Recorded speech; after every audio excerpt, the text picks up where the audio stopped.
নমস্কার, আমি অঙ্কিতা। 2022 সালে দাঁড়িয়ে অর্থ উপার্জনের একটি পপুলার এবং ট্রেন্ডি উপায় হলো ট্রেডিং। ঘরে বসে অ্যাপসের মাধ্যমে ট্রেডিং করা খুব সহজ। 2022 সালে সেপ্টেম্বর মাসের রিপোর্ট অনুযায়ী আমাদের দেশে ডিম্যাট অ্যাকাউন্ট খোলার সংখ্যা 10 কোটির বেশি ছাড়িয়েছে, যা আমাদের দেশে প্রথম। গত 2-1 বছরে ডিম্যাট অ্যাকাউন্ট দ্বিগুণ হারে খোলা হয়েছে।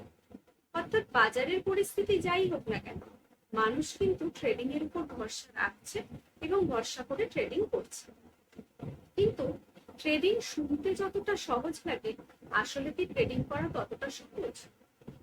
ট্রেডিং করার আগে আপনাকে জানতে হবে আপনি কোন ব্রোকার কোম্পানির মাধ্যমে ট্রেডিং করবেন, প্লে স্টোর থেকে কোন অ্যাপটি ডাউনলোড করে ট্রেডিং করলে আপনার ট্রেডিং করতে সুবিধা হবে, গভর্নমেন্টকে কত টাকা চার্জ দিতে হবে, ব্রোকার কোম্পানিগুলো আপনার থেকে কত টাকা ব্রোকারেজ নেবে, কোনো হিডেন চার্জ আছে কিনা। ধরুন আপনি কলেজ স্টুডেন্ট, গৃহবধূ বা পেনশনভোগী একজন বয়স্ক মানুষ, তাহলে আপনার পক্ষে বেশি টাকা চার্জ দেওয়া সম্ভব না। আবার যিনি ইনকাম করেন, তিনি অনেক বেশি টাকা চার্জ দিয়ে অনেক বেশি সুবিধা উপভোগ করতে পারেন। অর্থাৎ এক একটি ব্রোকার কোম্পানি এক একজনের জন্য সুইটেবল। এবার এই ভিডিওতে আমি এই কথাগুলি বিস্তারিতভাবে আলোচনা করেছি। চলুন শুরু করা যাক। আপনাকে প্রথমে দুটি জিনিস জানতে হবে: এক, ব্রোকার কোম্পানির নাম; দুই, তাদের ট্রেডিং অ্যাপের নাম। এর জন্য আপনি গুগলে সার্চ করতে পারেন। আমি এখানে কতগুলো পপুলার ডিসকাউন্ট ব্রোকার কোম্পানির নাম দিয়ে দিচ্ছি। আমি এখানে যে ব্রোকার কোম্পানিগুলি নিয়ে আলোচনা করব, তাদের মার্কেট শেয়ার 2022-এ সব থেকে বেশি। প্রথমেই আসছে জিরোধা ব্রোকিং লিমিটেড। এদের ট্রেডিং অ্যাপের নাম কাইট। তারপর RKSV securities India private limited, এদের trading app Upstox. Angel one, যেটি আগে এঞ্জেল ব্রোকিং নামে পরিচিত ছিল, তাদের trading app Angel one. Next billion technology private লিমিটেডের গ্রো। 5 পয়সা ক্যাপিটাল লিমিটেডের 5 পয়সা। এর মধ্যে থেকে জিরোধা, আপস্টক এবং গ্রোকে নিয়ে আমি এই ভিডিওতে আলোচনা করেছি। জিরোধাই প্রথম ভারতে ডিসকাউন্ট ব্রোকারেজের কনসেপ্ট নিয়ে আসে। তাহলে আমরা দেখে নেব কোন বিষয়গুলোর উপর ভিত্তি করে আমরা একটি অ্যাপ বা ব্রোকার কোম্পানিকে বেছে নিতে পারি। প্রথমেই আসছে রেটিং, তারপর অ্যাক্টিভ ইউজারের সংখ্যা, তারপর কোম্পানিটি কবে প্রতিষ্ঠিত হয়েছে, তারপর কোম্পানির প্রোডাক্ট, তারপর অ্যাপ্লিকেশনের ফিচার, সব থেকে ইম্পর্টেন্ট হলো ব্রোকারেজ এবং অন্যান্য চার্জ, তারপর আসছে মার্জিন ফান্ডিং এবং সবশেষে মার্জিন এগেনস্ট শেয়ার। প্রথমেই আমরা দেখব রেটিং। রেটিং এবং রিভিউর মাধ্যমে আমরা কোনো অ্যাপসের পাবলিকের মতামত জানতে পারি। জিরোধা এবং আপস্টকের রেটিং হলো 4.3, গ্রোর রেটিং 4.5। নেক্সট যেটা আমরা দেখব সেটা হলো অ্যাক্টিভ ইউজার সংখ্যা। বহু মানুষ এই অ্যাপগুলো ডাউনলোড করেন, কিন্তু ব্যবহার করেন কতজন? জিরোধার কাইট অ্যাপটি ব্যবহার করে 62 লাখের বেশি মানুষ, আপস্টক 52 লাখের বেশি, গ্রো 40 লাখের উপরে। এরপর আমরা যেটি দেখব সেটা হলো কোম্পানিটি কবে প্রতিষ্ঠিত হয়েছে। আপস্টক 2009 সালে, জিরোধা 2010, গ্রো 2016 সালে। গ্রো তুলনামূলক নতুন। ধরুন আপনি ইকুইটি, ফিউচার অপশন, কারেন্সি এবং কমোডিটি এই 4টি বিষয় ট্রেডিং করতে চান, তাহলে আপনার জন্য উপযোগী হবে জিরোধা এবং আপস্টক। কারণ গ্রোতে আপনি শুধুমাত্র ইকুইটি এবং ফিউচার অপশনেই ট্রেডিং করতে পারবেন, কারেন্সি, কমোডিটিতে ট্রেডিং করার সুযোগ গ্রোতে নেই। নেক্সট আমরা দেখব IPO, mutual fund, bond, ETF. এই 4টেতে ইনভেস্ট করার সুযোগ আমরা কোন কোন অ্যাপসে পাচ্ছি।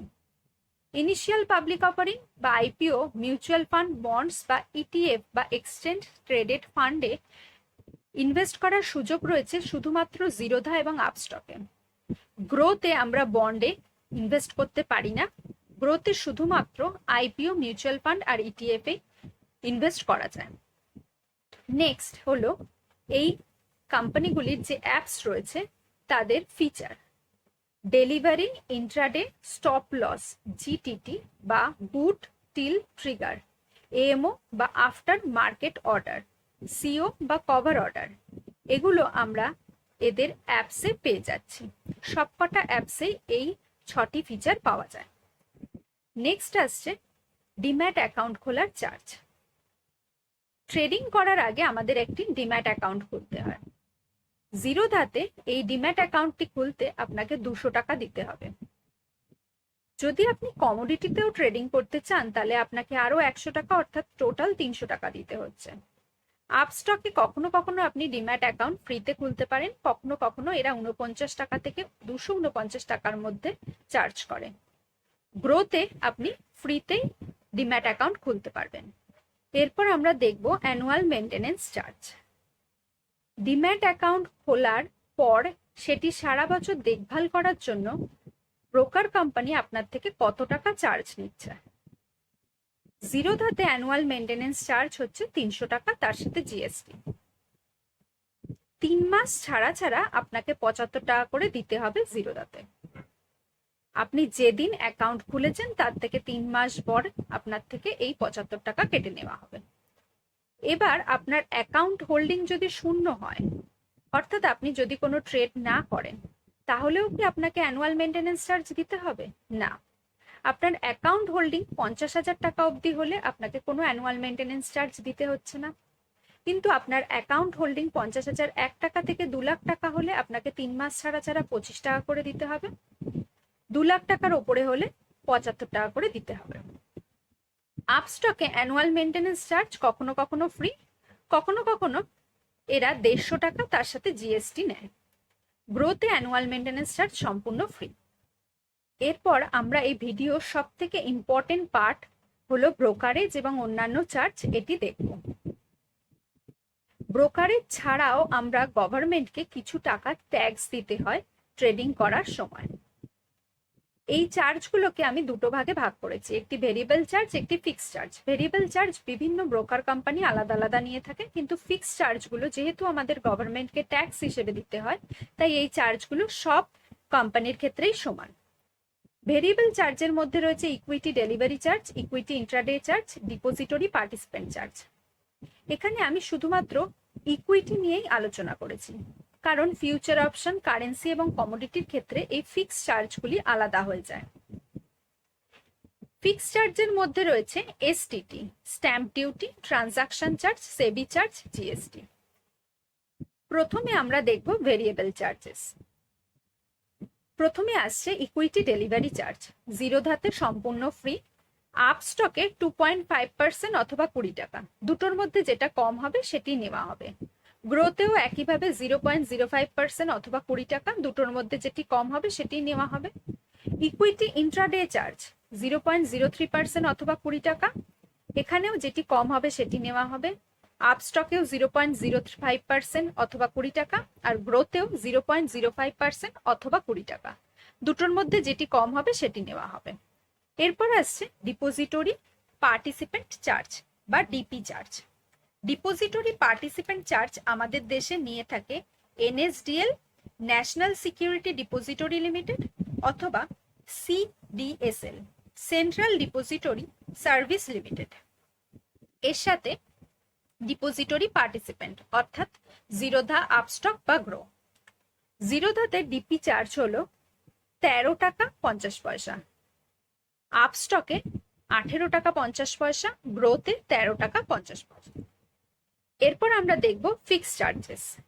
এই চার্জগুলো বিভিন্ন ব্রোকিং কোম্পানি অনুযায়ী একই, কারণ এই চার্জগুলো আমাদের ট্যাক্স হিসেবে গভর্নমেন্ট অফ ইন্ডিয়াকে দিতে হয়। প্রথমেই আসছে security transaction tax. Equity delivery কেনা এবং বেচার সময় আমাদের 0.1% টাকা গভর্নমেন্টকে দিতে হয়। ইকুইটি ইন্ট্রাডের ক্ষেত্রে শুধুমাত্র বেচার সময় আমাদের 0.025% টাকা গভর্নমেন্টকে ট্যাক্স হিসেবে দিতে হয়। এরপর স্ট্যাম্প ডিউটি, এটিও আমাদের গভর্নমেন্টকে দিতে হয়। ইকুইটি ডেলিভারির ক্ষেত্রে শুধুমাত্র কেনার সময় 1 কোটি টাকাতে 1500 টাকা, এবং ইকুইটি ইন্ট্রাডের ক্ষেত্রে কেনার সময় 1 কোটি টাকাতে 300 টাকা আমাদের গভর্নমেন্টকে স্ট্যাম্প ডিউটি হিসেবে দিতে হয়। নেক্সট আমরা আসবো ট্রানজাকশন চার্জে। ট্রানজাকশন চার্জ নিয়ে থাকে ন্যাশনাল স্টক এক্সচেঞ্জ এবং বোম্বে স্টক এক্সচেঞ্জ। ইকুইটি ডেলিভারির ক্ষেত্রে ন্যাশনাল স্টক এক্সচেঞ্জ এবং বোম্বে স্টক এক্সচেঞ্জ একই হারে ট্যাক্স নিয়ে থাকে, 0.0035%। ইকুইটি ইন্ট্রাডের ক্ষেত্রেও 0.00345% হারে ন্যাশনাল স্টক এক্সচেঞ্জ এবং বোম্বে স্টক এক্সচেঞ্জকে চার্জ দিতে হয়। এরপর আসছে SEBI charge. Security and exchange board of India এই চার্জটা নিয়ে থাকে 1 কোটিতে 10 টাকা ইকুইটি ডেলিভারির ক্ষেত্রে, ইকুইটি ইন্ট্রাডের ক্ষেত্রেও 1 কোটিতে 10 টাকা। ট্রেডিং করার সময় বিভিন্ন সময় আমাদের জিএসটি দিতে হয়, প্রতিটা ক্ষেত্রেই আমাদের 18% হারে জিএসটি দিতে হয়। এরপর আমরা আরো কিছু চার্জ দেখব, যেমন payment gateway charge. Payment gateway charge আমাদের দিতে হয় যখন আমরা আমাদের নিজস্ব ব্যাংক অ্যাকাউন্ট থেকে টাকা ডিম্যাট অ্যাকাউন্টে পাঠাই। যদি আমরা ইউপিআই ইউজ করি, ইউপিআই এর মাধ্যমে টাকা ট্রান্সফার করি, তাহলে জিরোধা, আপস্টক, গ্রো কোনো ক্ষেত্রেই আমাদের টাকা দিতে হয় না। কিন্তু আমরা যদি কোনো পেমেন্ট গেটওয়ে ইউজ করি, তাহলে জিরোধাতে 9 টাকা প্লাস জিএসটি দিতে হয়। আপস্টকে ব্যাংক ট্রান্সফারের সম্পূর্ণ ফ্রি, কিন্তু নেট ব্যাংকিং করলে 7 টাকা দিতে হয়। গ্রোতে ব্যাংক ট্রান্সফার এবং নেট ব্যাংকিংও ফ্রি। এরপর আসছে call and trade charge. Call and trade charge হচ্ছে আপনি যদি আপনার ব্রোকার কোম্পানিকে ফোন করেন, তারপরে অর্ডার প্লেস করেন, তাহলে আপনাকে 50 টাকা করে কল অ্যান্ড ট্রেড চার্জ দিতে হবে। এরপর আসছে অটো স্কোয়ার অফ চার্জ। এটিও জিরোধা, আপস্টক এবং গ্রোতে 50 টাকা করেই দিতে হয়। তারপরে আমরা দেখব মার্জিন ফান্ডিং এবং মার্জিন এগেনস্ট শেয়ার। এ দুটো এক প্রকার লোন। জিরোধা আপনাকে মার্জিন ফান্ডিং এর সুযোগ দিচ্ছে না। আপস্টকেই আপনি একমাত্র মার্জিন ফান্ডিং করতে পারছেন, গ্রোতেও আপনি করতে পারছেন না। মার্জিন এগেনস্ট শেয়ার এই সুবিধাটি আপনি শুধুমাত্র পাচ্ছেন জিরোধা এবং আপস্টকের ক্ষেত্রে, গ্রোতে আপনি এই সুবিধা পাচ্ছেন না। এত কিছু শোনার পর আপনাদের মধ্যে অনেকেরই হয়তো মনে হতে পারেন যে আমি এত টেকনোলজি বুঝি না, আমি এত কিছু বুঝতে পারছি না, আমি কি করে ট্রেডিং করব? আমার পক্ষে কি ট্রেডিং করা তাহলে সম্ভব না? সম্ভব, আপনিও ট্রেডিং করতে পারেন। পরের ভিডিওতে আমি বিস্তারিতভাবে এই আলোচনাই করব। এই ভিডিওটি যদি আপনাদের ভালো লেগে থাকে এবং আপনাদের যদি উপকারে আসে, তাহলে দয়া করে আমার চ্যানেলকে সাবস্ক্রাইব করবেন